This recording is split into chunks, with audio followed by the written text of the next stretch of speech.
আল্লাহর কাছে মুমিনের বিশেষ পুরস্কার। আল্লাহর কাছে মানুষই সেরা, মানুষ জগতের শ্রেষ্ঠ সৃষ্টি। মানুষের জন্য এই জগতের আবির্ভাব রয়েছে।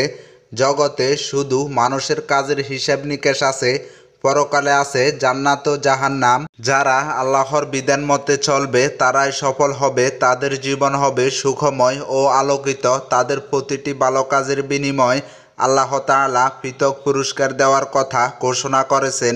এক, জীবন ও সম্পদের বিনিময় জান্নাত। মানুষের জীবন মরণ আল্লাহর হাতে, তিনি তাদের জীবন দিয়েছেন, সুস্থতার নিয়ামত দান করেছেন, সম্পদের প্রাচুর্য দিয়েছেন। তার দেওয়া জীবন ও সম্পদের সঠিক ব্যবহারে তিনি বান্দাকে পুরস্কৃত করেন, বান্দার জন্য চিরস্থায়ী জান্নাত নির্ধারণ করেন। আল্লাহ বলেন, নিশ্চয় আল্লাহ মুমিনদের থেকে জান্নাতের বিনিময় তাদের জীবন সম্পদ কিনে নিয়েছেন।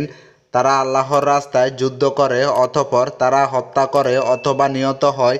এর বিনিময়ে তাদের জন্য জান্নাত লাভের সত্য ওয়াদা করা হয়েছে তাওরাত, ইনজিল ও কোরআনে। আর নিজ ওয়াদা পূরণে আল্লাহর চেয়ে অগ্রগামী কে হতে পারে? সুতরাং তোমরা আল্লাহর সঙ্গে যে কেনাবেচা করেছ সেই কেনাবেচার জন্য আনন্দিত হও, আর এটাই মহা সাফল্য।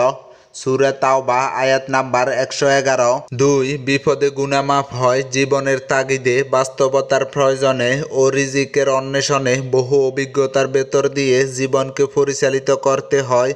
চলতে ফিরতে মানুষের বিপদের সম্মুখীন হয়। জীবনে দুর্যোগ নেমে এসে অন্ধকার ভর করে, ছন্দ পতন ঘটে। বিপদাপদে ধৈর্য ধারণ করলে পরকালীন জীবন সুখময় হয়ে উঠে, গুনাহ মাফ হয়। রাসূলুল্লাহ সাল্লাল্লাহু আলাইহি সাল্লাম বলেছেন, যখন কোনো মুমিন বিপদগ্রস্ত হয় আল্লাহ তার বিনিময়ে তার পাপ মোচন করেন। সহিহ বুখারী হাদিস নাম্বার 5640। 3, ধৈর্য ধারণকারীর জন্য উত্তম প্রতিদান। মানুষের জীবনে বিপদ আপদ, দুঃখ কষ্ট, রোগ শোক বলে কয়ে আসে না। সহসা বিপদ নেমে এসে জীবনকে বিচূর্ণ করে দেয়। এমন পরিস্থিতিতে মানুষ যখন দিশেহারা হয়ে যায়, বিপদে ধৈর্য ধারণ করা নবীজির আমল ছিল। আল্লাহ এমন মানুষকে ভালোবাসেন। পবিত্র কোরআনে এসেছে, আল্লাহ ধৈর্য ধারণকারীকে ভালোবাসেন। সূরা আলে ইমরান আয়াত নাম্বার 146। অন্য এক আয়াতে আছে, যারা ধৈর্য ধারণ করবে আমি অবশ্যই তাদেরকে তাদের কাজের চেয়েও উত্তম প্রতিদান দেব। সূরা নাহল আয়াত নাম্বার 96। 3, আল্লাহর উপর ভরসার সুফল।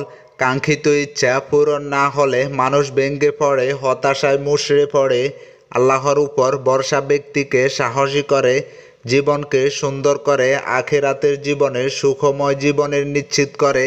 আল্লাহর উপর ভরসা ব্যক্তির গুনাহ মাফ হয়। পবিত্র কোরআনে বর্ণিত হয়েছে, বলো হে আমার বান্দারা, তোমরা যারা নিজেদের প্রতি অবিচার করেছ, তোমরা আল্লাহর অনুগ্রহ থেকে নৈরাশ হইও না। নিশ্চয় আল্লাহ সব গুনাহ ক্ষমা করে দিবেন। নিশ্চয় তিনি অতি ক্ষমাশীল ও দয়ালু। সূরা জুমার আয়াত নাম্বার 53।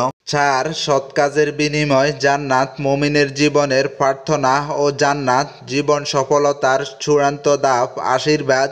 তার জীবনে এর চেয়ে কামনার বিষয় আর কিছুই নেই। আর সৎ কাজ ব্যক্তিকে জান্নাতে পৌঁছায়, চিরস্থায়ী সুখের ঠিকানা সুনিশ্চিত করে। আল্লাহ তাআলা বলেন, যারা ঈমান এনেছে এবং সৎ কাজ করেছে তারাই হবে ওইসব জান্নাতের অধিকারী। তার নিচ দিয়ে নহর প্রবাহিত হবে, তারা সেখানে চিরস্থায়ী বসবাস করবে। এটাই হলো বড় পুরস্কার। সূরা বুরুজ আয়াত নাম্বার 11। 5, দানে মিলে অগণিত সওয়াব। ধনী গরিব আল্লাহর সৃষ্টি। ধনীর সম্পদে গরিবের অধিকার সুপ্রতিষ্ঠ। গরিবের অধিকার অনাদায়ে ধনীর আখিরাত নষ্ট হয়। পক্ষান্তরে ধনীর দান সম্পদকে পবিত্র করবে আর আমলনামায় অগণিত সওয়াবযুক্ত হবে। ক্ষুদ্র দান ও ব্যক্তিকে মহামান্বিত করে, জান্নাতে পৌঁছার রাস্তা সহজ করে। আল্লাহ বলেন, যারা নিজেদের ধন সম্পদ আল্লাহর পথে ব্যয় করে তাদের ব্যয়ের দৃষ্টান্ত হচ্ছে যেমন একটি শস্য বীজ বপন করা হয় এবং যা থেকে 60টি বীজ উৎপন্ন হয়, যার প্রতিটি বীজ থেকে 100টি শস্য কণা। এভাবে আল্লাহ যাকে চান তার কাজে প্রাচুর্য দান করেন। তিনি মুক্তহস্ত ও সর্বজ্ঞ। সূরা বাকারা আয়াত নাম্বার 261। 6, আল্লাহর বন্ধুর ভয় নেই। আল্লাহর সঙ্গে যার বন্ধুত্ব হয়েছে তার কোনো ভয় নেই, দুশ্চিন্তাও নেই, কষ্টও নেই।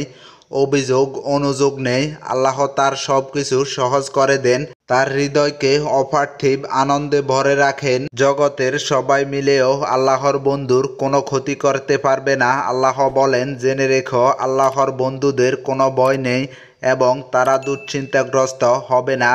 সূরা ইউনূস আয়াত নাম্বার ৬২।